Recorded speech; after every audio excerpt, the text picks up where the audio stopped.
Il y a un mois, Michelle a déménagé dans son nouveau logement, mais pas par choix. Elle affirme avoir été évincée cavalièrement de son ancien appartement par sa propriétaire et tente d'obtenir justice devant le TAL, le tribunal administratif du logement. Michelle n'est pas le vrai nom de cette locataire. Nous avons choisi de protéger son identité en raison de sa situation. I've never felt more scared than when I was dealing with this. Michelle habitait un 3,5 à Hochelaga-Maisonneuve. Au début, son loyer était de 790 $ par mois. Elle nous raconte que tout a basculé lorsque le propriétaire a vendu l'immeuble. Selon les documents du registre foncier obtenus par CTV News, l'immeuble a été vendu en février 2024 à une société à numéro. Grâce au jugement du TAL et aux documents fournis par les locataires, CTV News a lié la compagnie à Magali Cuvillier, une jeune femme de 33 ans de Morin Heights, une influenceuse qui dit avoir atteint la liberté financière grâce à ses investissements.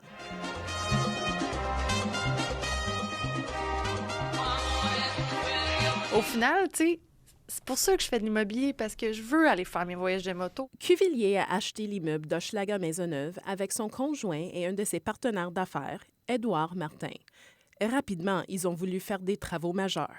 There was lots of stuff that they wanted to fix with it, and so I would have to be gone for October, November, and December, but I would be let back in on January 1st.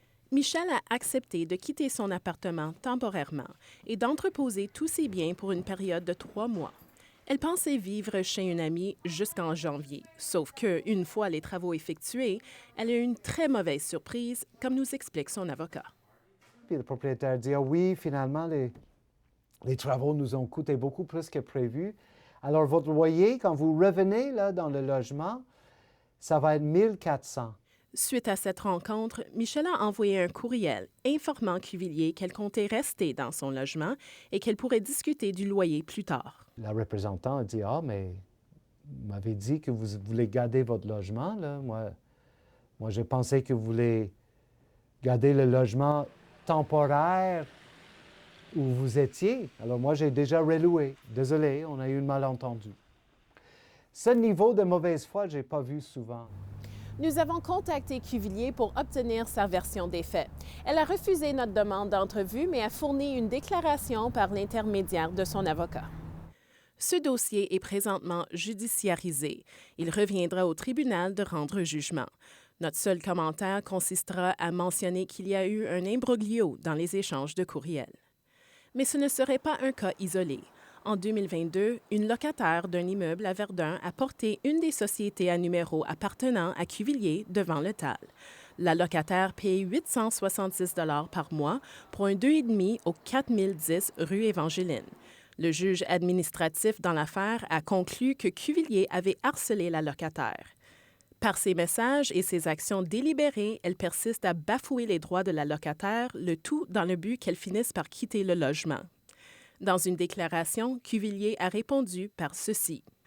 Le jugement parle par lui-même. Nous avions un conflit de personnalité, cette locataire et moi. J'ai appris de cette situation avec cette locataire. Si c'était à refaire, je procéderais autrement, mais je ne peux refaire le passé. Ces cas et le nom de Cuvillier sont familiers au Comité d'action des citoyens de Verdun. J'ai rencontré des locataires dans une énorme détresse et panique. Et j'avoue que c'était pas facile pour nous comme équipe de gérer tout ça. C'est beaucoup de détresse, c'est des problèmes vraiment sérieux. Tu sais, le logement, c'est la base de nos besoins, vraiment. À Montréal, Maya Johnson pour Nouveau Info.